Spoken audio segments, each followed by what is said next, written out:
Hello, j'espère que tu vas bien aujourd'hui. Je voulais te partager 3 secrets qui peuvent sauver un couple lors d'une dispute. Comment gérer les disputes en fait efficacement lorsqu'on est en couple? C'est toujours un sujet assez sensible. Donc, ce que je veux dire, c'est que trop peu de gens ont tendance en fait à mettre en place des protocoles de gestion avant. Ce qui veut dire que faut pas attendre qu'il y ait une crise avant de prendre les devants. Non, c'est pour ça que tu as besoin de déjà mettre ces protocoles en place.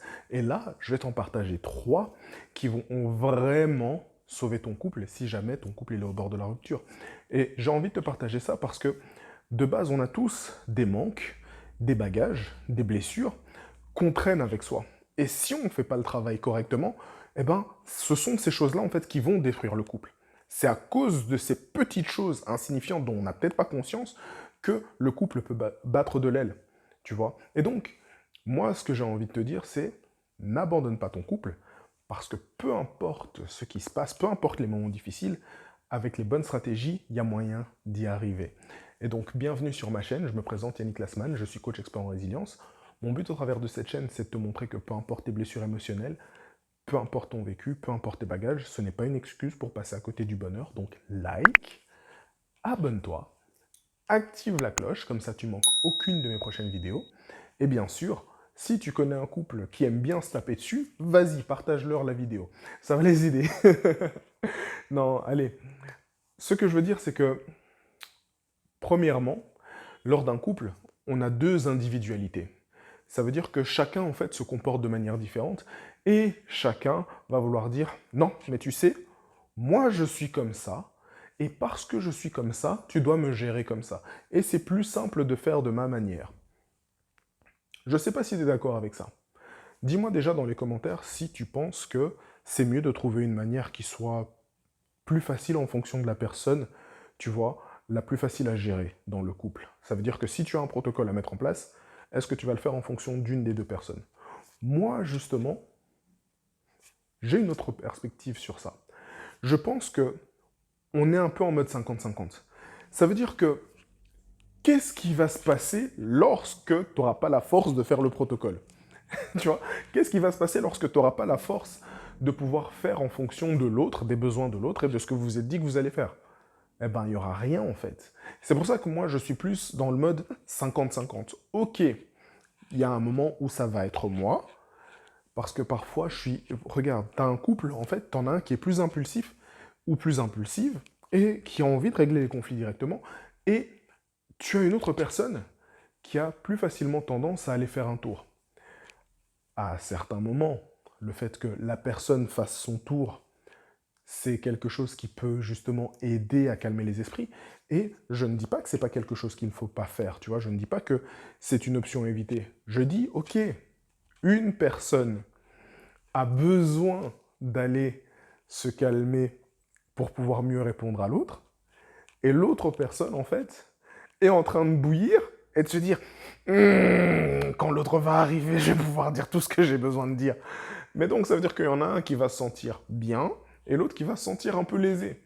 Et donc, ça veut dire aussi que lorsque la personne qui a envie de régler le souci veut régler le souci au plus vite pour pouvoir tourner la page et profiter plus, eh bien, l'autre qui a aussi besoin de faire un tour doit apprendre à prendre sur elle.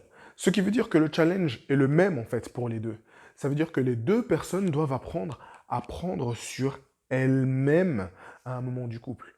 Ce qui veut dire que si tu dois faire le choix entre régler la dispute directement ou te balader, faire un tour pour laisser tomber la tension, peu importe ce qui se passe, chacun des deux aura besoin d'apprendre à prendre sur soi pour pouvoir se calmer.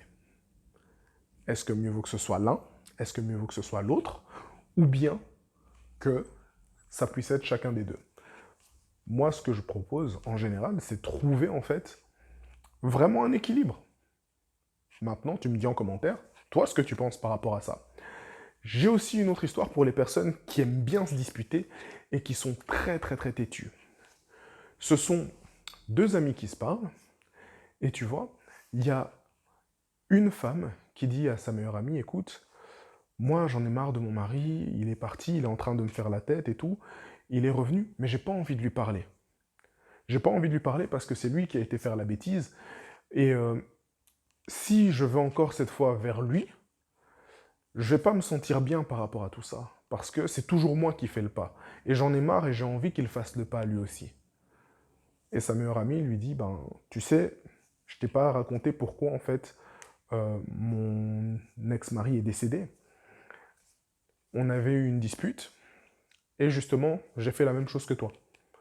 J'ai pas voulu lui parler, j'ai voulu attendre que ce soit lui qui vienne. Et le lendemain matin, en fait, au lieu qu'on parle et qu'on prenne le petit déjeuner, qu'on prenne son café, que je lui prépare son café comme je fais d'habitude, je ne l'ai pas fait. Et donc, il n'est pas parti, en fait, 5 minutes plus tard, comme il avait l'habitude de le faire. Il est parti 5 minutes plus tôt. Et juste parce qu'il est parti 5 minutes plus tôt, il y a eu un accident.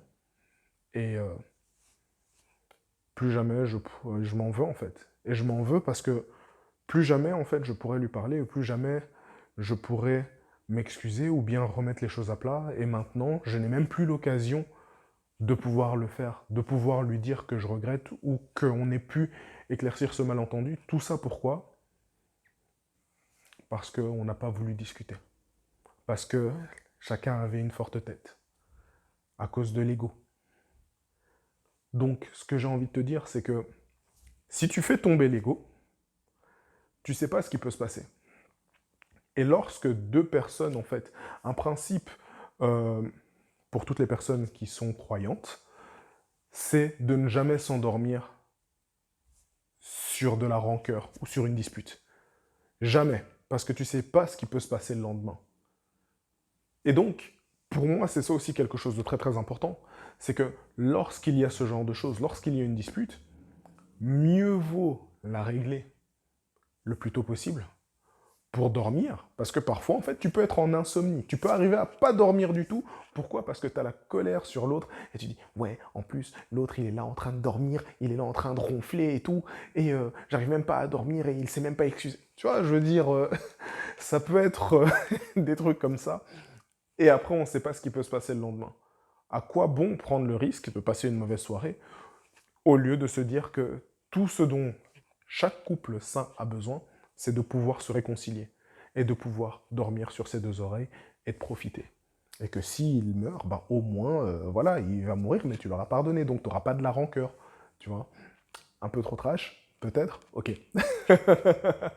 Mais ce que je veux dire, c'est ça aussi, tu vois. C'est très très important de pouvoir mettre ce genre de choses en place parce qu'on ne sait jamais en fait quel ressentiment on peut porter, la culpabilité, et de s'en vouloir pour rien. Le dernier point, il est super, super, super, super important. C'est en fait, lorsqu'on a une dispute, c'est de se dire, en fait, quel est le but de notre dispute et qu'est-ce qu'on a envie d'avoir en fait après. Pourquoi? Parce que on va se disputer, mais parfois en fait on perd le fil de la dispute juste pour pouvoir avoir raison. Mais en fait le truc qu'il y a, c'est que pour une dispute comme ça, peu importe la gravité de la dispute, c'est important de pouvoir se dire, ok, j'ai envie que notre dispute nous serve à trouver une solution pour tel cas de figure, tel événement qui s'est produit. Et c'est tout en fait. Ça veut dire que tu sais pourquoi tu vas amener des arguments. Tu ne vas pas les amener pour pouvoir avoir raison absolument. En fait, vous allez tous les deux chercher à gagner. Pourquoi? Parce que le but, en fait, une fois que vous mettez ça à plat, ça veut dire, ok, notre but, en fait, maintenant, dans cette dispute, c'est d'apprendre quelque chose, c'est de réaliser quelque chose qui va nous faire nous rendre plus forts en tant que couple et qui va améliorer notre unicité. Au lieu de se dire, oui, j'ai eu raison, oui, toi, tu avais raison, et de... Enfin, tu vois, les petits jeux d'ego comme ça. Et de dire, ouais, tu vois, c'est toujours l'autre qui a raison, nan. Non!